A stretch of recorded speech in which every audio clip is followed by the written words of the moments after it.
Hey there, welcome to another episode of the Weekend Review video for the Santiago Synopsis. By now you should know the drill. This video is for everybody, but the synopsis is only for Santiago and Arliss Wealth clients. The links to the 4 articles, all coming from the Wall Street Journal, can be found in the email, but you could probably find them out on social media or Google search or ChatGPT very easily.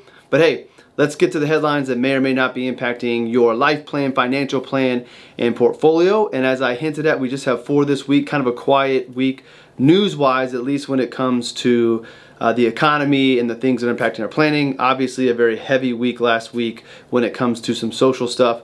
We will take that, we'll put that over there, and we'll focus on the things that are maybe touching your planning that we might be doing together or you're doing for yourself. So first and foremost, let's talk about employment. That's something we've been talking about every week. And the numbers coming out of the employment picture are giving the market, giving Wall Street, giving investors more confidence that we will see a Fed cut here soon. And maybe a bigger Fed cut than we originally thought. 25 basis points, 0.25% is kind of what we expected to happen. Now with the numbers coming out of employment, August employment numbers show that we have only added 600,000 jobs so far this year. Remember, they end up revising these numbers, and what we think is the number one month, we find out the following month it was actually less. So this year, only 600,000, with the exception of 2020 and the COVID time. This is the fewest jobs in the first 8 months of the year since 2009. So not the greatest when it looks at adding jobs to the market. Now remember, up until last week, we were not talking about a lot of people claiming unemployment, but last week we had a jump in unemployment with 263,000 people filing for unemployment. So now we're starting to see the jobs hiring slowing, but then also the unemployment claims picking up. So stay tuned to how that's all going to play out. Obviously, AI is a big thing in this. People are potentially losing jobs or beginning to lose jobs because of that, but is it another sign of maybe the economy getting weaker? Also, sometimes these things become self-fulfilling prophecies. If people are fearful that they are going to be in a position to be laid off or lose their job, they may pull back on their spending, which is prudent behavior. But if enough people do that, then the economy starts to slow, and then we kind of move in that direction as well. So it's interesting how these dominoes end up falling. But nonetheless, right now there's optimism that the Fed is going to lower rates, which will be good for business and believed to be good for the market. We'll see when that happens, how the market responds. So that is that on the landscape of employment. Mortgage rates last week hit the lowest in 11 months. So now a 30-year mortgage is at 6.35%. There was a study that was done by John Burns Research and Consulting that said that most people are more comfortable with interest rates below 6%. So yes, obviously the lower the interest rate, the more excited we are about refinancing or buying a new home.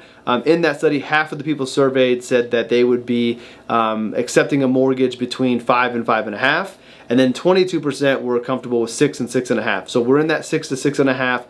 If we can see this trending down, then that is believed to be good for the housing market.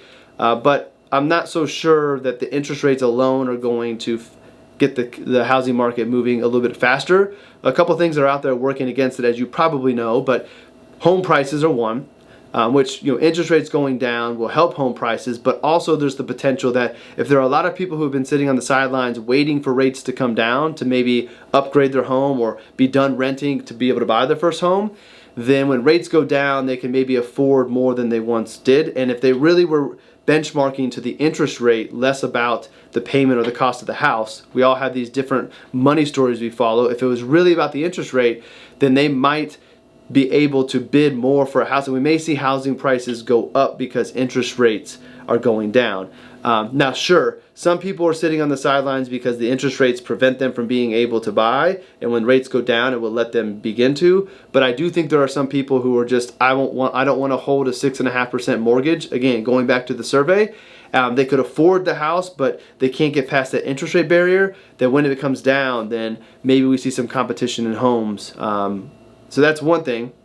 Supply is another thing. We can't build enough homes, and we're not seeing as many of the baby boomers. The belief would be they would downsize, and they're not downsizing like they thought they would. So we don't have enough supply out there. So while interest rates going down will help, I think it will help refinancing first. People who were higher in the 6s, maybe even the 7s from the last couple of years, there'll be a little bit of refinancing going on. And then I do think it will help some home sales begin to pick up a little bit, but supply and demand and those things might keep it a little bit slower right now. But nonetheless, rates coming down, which means you can probably expect here, especially if the Fed cuts rates, to see your savings rates go down as well.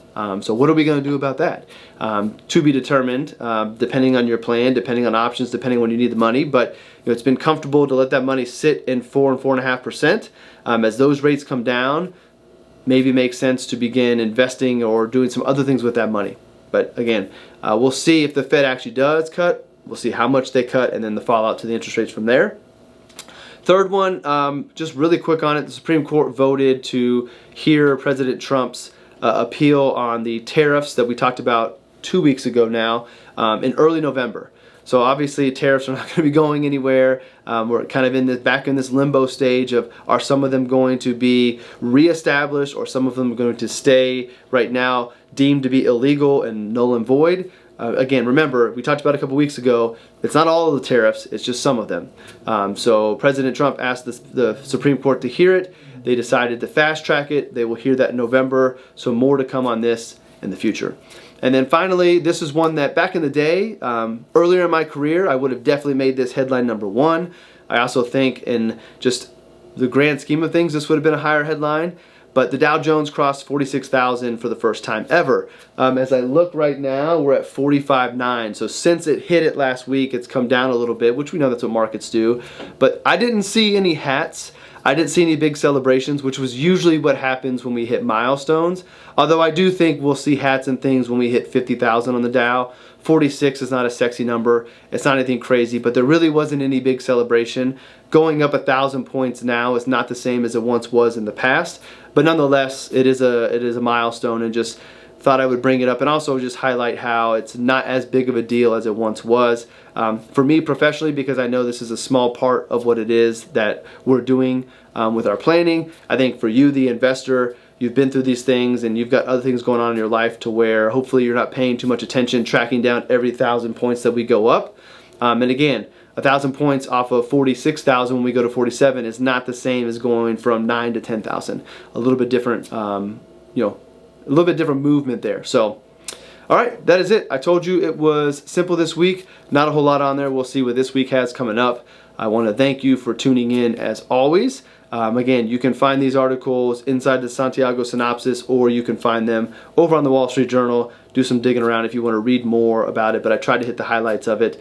And as you can probably tell, most of these headlines don't really change much about your life. They may have some little bit of influences on your planning, maybe some adjustments you make, maybe you go buy that house, maybe you refinance, but at the end of the day, all of the headlines that we talk about are a snapshot in time, something that will be gone in old news. 46,000 last week, 45.9 today, so we're not there anymore. They don't really change much about our long-term plan. They can if you let them, but if you stick to the plan, you stay the course, you keep pursuing, as I like to say, then it becomes a little bit easier to navigate all these headlines. I'll be back every week, or most weeks. I missed last week, to break down what's going on. Thank you again for tuning in, and I will see you all in the next one.